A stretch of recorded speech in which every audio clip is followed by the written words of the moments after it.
Welcome. I'm glad to be with you this evening. I want to talk about the environmental chaos all around us and what each of us as Rotarians can do. My name is Sean Mathers, and I'm co-chair of the Rotary Climate Action Team RCAT Network, collection of over 400 clubs worldwide committed to taking action around the climate crisis. Please put yourself on mute, hold your questions until the end, or during the discussion. The RCAT network is devoted to Rotary's power. We see it as the cornerstone to making changes in our climate crisis. Rotary is powerful. We're well positioned to influence our communities, regions, and even our nation. Our actions can make a difference in this crisis, and RCAT network supports clubs in taking the challenge. 1, pledging to act. 2, advocating for clean energy. 3, undertaking projects. And 4, shifting our personal lifestyles. If you look at Maslow's hierarchy of needs, as Rotarians, we need to recognize that those at the bottom of Maslow's hierarchy are impacted the most by climate change. And these are the people we serve every day around the world. For them, for our families and our communities, we need to act.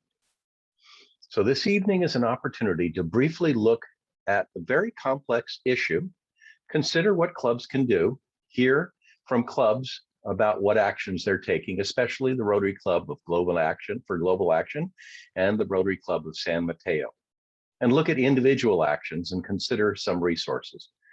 To make the opportunity for action more real, Cheryl Mark and Rick Rabin would be talking with us, but they will be available if you want to contact them based on the projects that they were leading. Okay, we see it in the headlines and on TV every day, all around the world. Bucky Fuller said it well as many other voices. And he's right.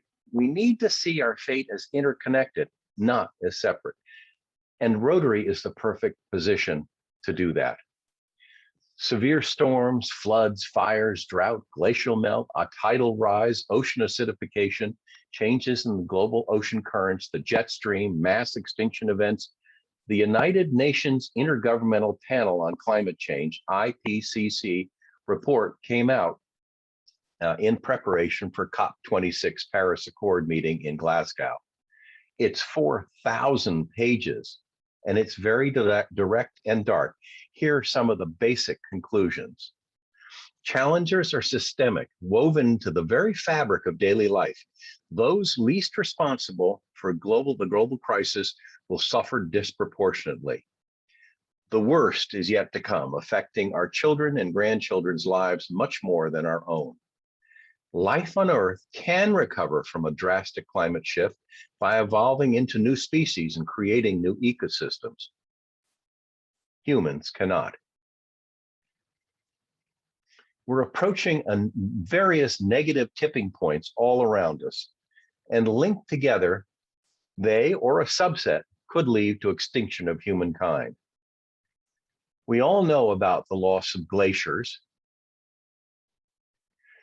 and ice sheets in the Arctic, and the diminishment of the ice shelf in the Antarctic. And we've heard about forests being lost due to fires, pests, and clearing of land for grazing. And that's happening in our part of the world, as well as in Siberia, as well as in the Amazon. But the permafrost is also thawing, and that's not as well known. And coral reefs are dying. But most of all, the threat is the Atlantic Meridian Current, and it has the potential of having dramatic impact on all the aspects of our climate. Each of these individually we could deal with. Together, they are catastrophic. In today's economy, global energy and consumption is deeply into oil, coal, and gas. And renewable solutions are not very much. We're moving in the wrong direction. Investments in the next few years are expected to be 4 times more for fossil fuels than renewables. Projections for 2080 have a minimum of 20% of our electricity coming from fossil fuels. And a significant part of the problem is governmental subsidies, currently at $6 trillion for fossil fuels, while renewables are getting only 1/6 of that. We need to see the crisis as if it were an overflowing tub. We have to do more than just turn off the faucet. That's the net zero of the target for the Paris Accord. We need to take on 3 actions: mitigation, aggressively address the crisis as they arrive; adaptation, find ways to live with a shifting environment. But we also need to empty the tub from current unsustainable CO2 levels of 420 parts per million and rising to below 300 parts per million. That means restoration, bringing down CO2 levels through land and ocean sinks, natural sequestration. There is no magic bullet. We need to shift our economic lifestyle. We're living in a world where perception is reality. That has become very clear in Yale University studies about the climate crisis. And they've been doing it every year for the last 5 years. Here are the results of the 2020 survey. These are provided at a county level across the country. Dark brown means higher levels of acceptance. Dark blue means lower level of acceptance. So here's climate change is happening. Average is 72% of the in the country. But look at the middle of the country. It's caused by humans, 55%. Again, look at the middle of the country. Will harm me personally, 43%. Harm future generations, 71%. Regulate, we've got to regulate CO2, an average of 75%. Congress needs to do more. The average is 60%. And citizens can do more, 64%. All of these are disturbing, but what's most disturbing is over the last 5 years, there's been very little change in these statistics. And we are taking action, kinda. We have the 2015 Paris Accord with all countries committed to net zero greenhouse gas emissions by mid-century. But here's what they're actually doing. The US has made a recent commitment of 50% greenhouse gas reduction by 2030, but other countries are failing to meet the Paris Accord by a lot. The target for the first 75 that reported was 45% reduction by 2030. Currently, they're at an estimate for 2030 of 0.5% reduction. And 82 countries have not reported at all as of the last month. And this is in preparation for the Glasgow meeting. That includes China and India. And there are also actions that are leading to positive tipping points where we can say action is being taken. In this particular case, electricity could make a huge difference, and renewables could be a great part of the solution if what happens was there were renewable subsidies and if there was reform around the policies that support fossil fuels. And there's also great opportunities in clean transportation. This tipping point is interesting in that EV owners have a tendency to be more thoughtful about their environment and the actions they take, all leading to shifting lifestyles. But again, policies need to be put in place. We must manage the tough transition to a sustainable world. There are 3 steps: mitigation, adaptation, and restoration. Accept where we are, take action, address the costs. And second, shift subsidies, move quickly to support renewables, find ways to make investment in fossil fuels less attractive. And third, establish a renewable environment concurrently creating a sustainable lifestyle, the hardest shift of any advanced economy. So what do we need to do? We need to take steps. Interestingly, at the end of the Rotary International Convention this year, Jennifer Jones made an announcement and said point blank, the world needs Rotary now more than ever. So we're asking you to take, as a club, take 4 steps. Take the pledge to take action. Advocate for change, and in your community and in your district and in your state and in your country. Do climate projects that make a difference and bring together multiple partners in your community. And consider your lifestyle. Look at your footprint. So let's go through these. The first one, the pledge, is something that we've worked with Steve Bender and the Rotary Club of Newport Beach and others in as the RCAT Network leadership team. And let me have him tell you what it is that this means. Join 250 plus Rotary clubs from 75 countries around the world that have signed the Global Climate Pledge. The Rotary Club of Newport Beach's Global Climate Pledge and the Rotary Club of San Francisco's Rotary Climate Action Team Network have joined forces to support commitment and action to address the climate crisis. Whether you are new to the climate movement or you are already an international Rotarian and climate leader with many years of experience, this is for you. Fixing the climate crisis is one of our generation's biggest challenges, but we believe that together we can achieve success. Being the largest service organization in the world, Rotary plays a crucial role in making a positive difference in our climate crisis due to its unparalleled global presence. Signing the Global Climate Pledge addresses the environment, which is Rotary's 7th area of focus, and helps to build bridges with other Rotary clubs. Signing the Global Climate Pledge is simple to do from the comfort of your home. Go to globalclimatepledge.com and scroll down to the Business, Organization, Government Pledge.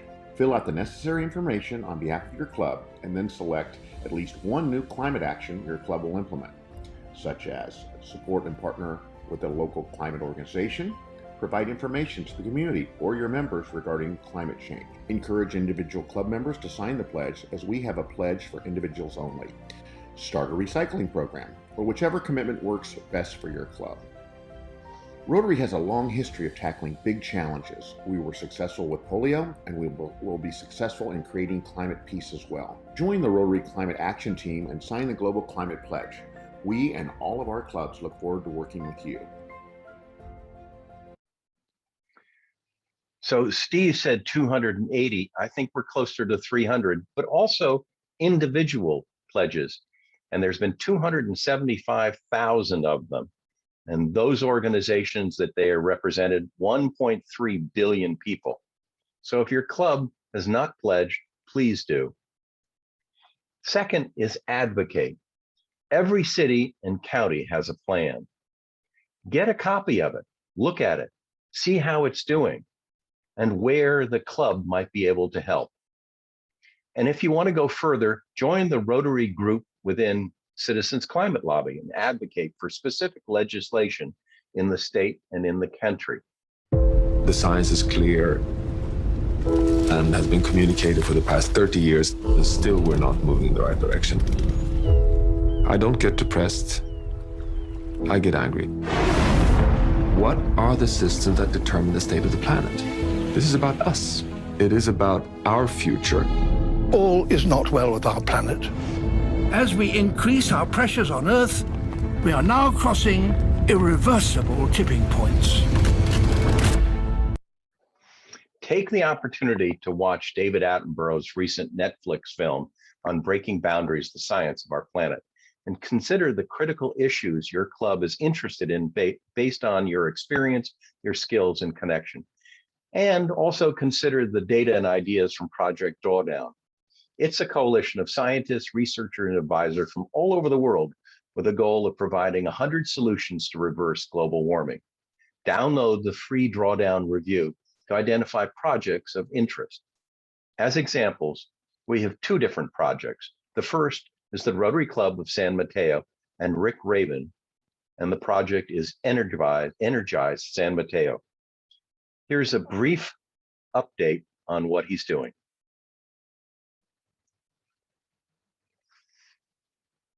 There are three key elements to this project. There's a sustainable economic model, community engagement, and leveraging off of Rotary and the Rotary Climate Action Team network. As well, in the sustainable economic model, we have clean energy.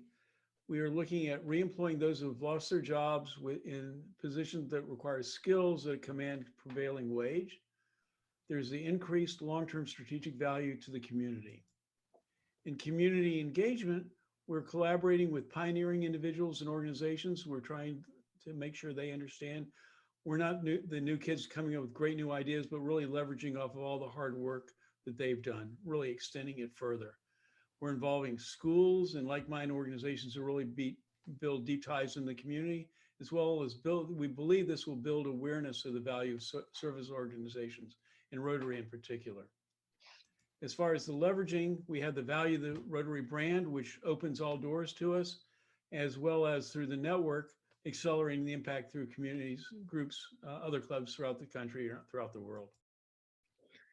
Feel free to contact Rick directly if you'd like more information or have him talk to your club about what they're doing. It's pervasive and impactful, and it's based on Rotary's ability to pull together partners. And if you need to contact Rick and you don't have his email, then feel free to contact me and I'll give it to you. And Cheryl Mark, who's from the Rotary Club for Global Action, will give us a little bit of update on a project that they did recently. Hi, my name is Sherilyn and I am a charter member of the Rotary Club for Global Action. We kicked off the new year with a global cleanup and had so much fun and success that we've decided to make it a regular event as we support Rotary's newest area of focus, protecting the environment. The goal of this recurring active service is to not only highlight the plastic crisis in our oceans and clean up our local communities, but to collect valuable data that will help inform change at a policy and systems-wide level.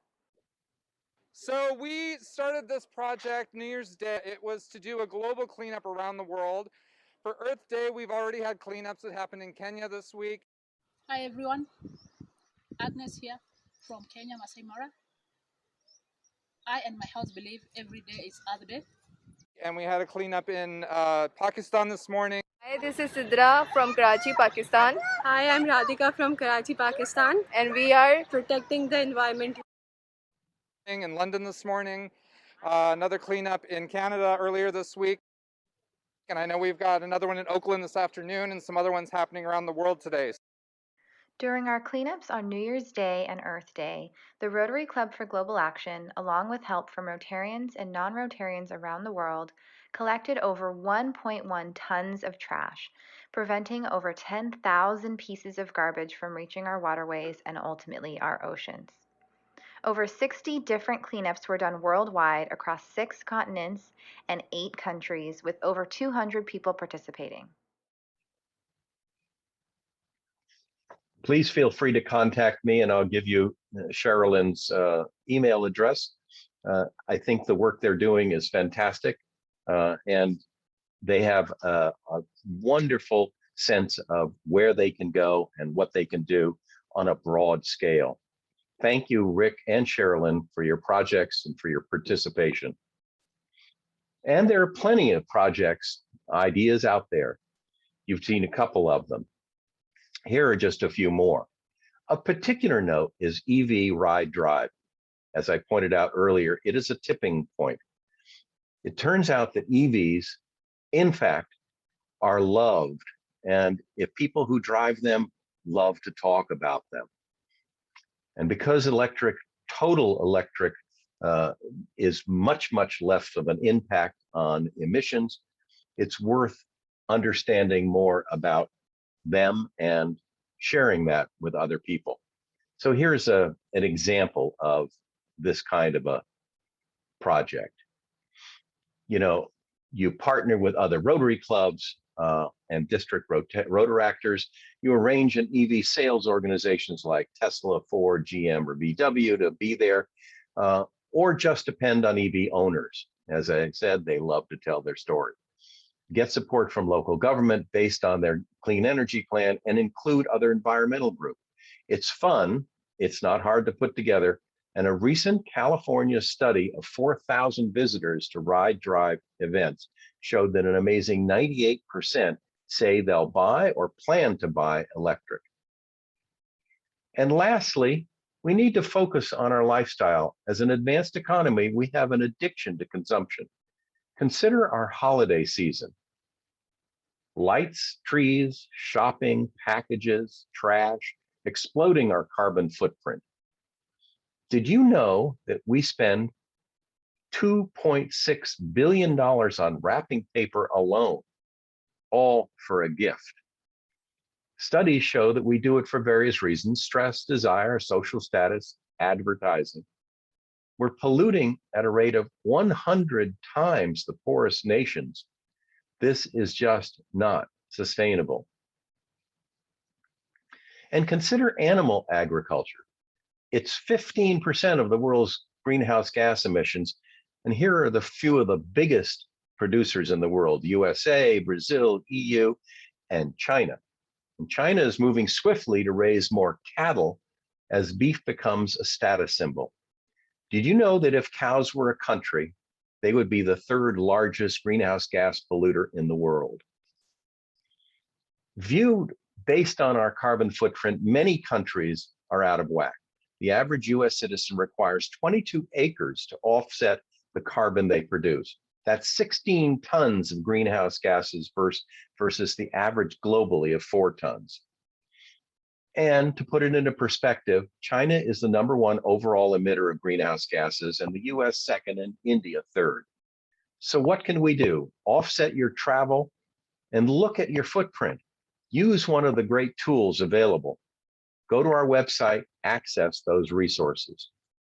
One last note: RCAT and SRAG have virtual reality rooms you can visit, left over from the Rotary International Convention. They're fun and informative. You can get the links from me if you're interested, or you can simply see that it's framevr.io/RCAT network. So let me leave you with the words of the astronomer Carl Sagan from more than 20 years ago. Our planet is a lonely speck in the great enveloping cosmic dark. In our obscurity, in all this vastness, there is no hint that help will come from elsewhere to save us from ourselves. The Earth is the only world known so far to harbor life.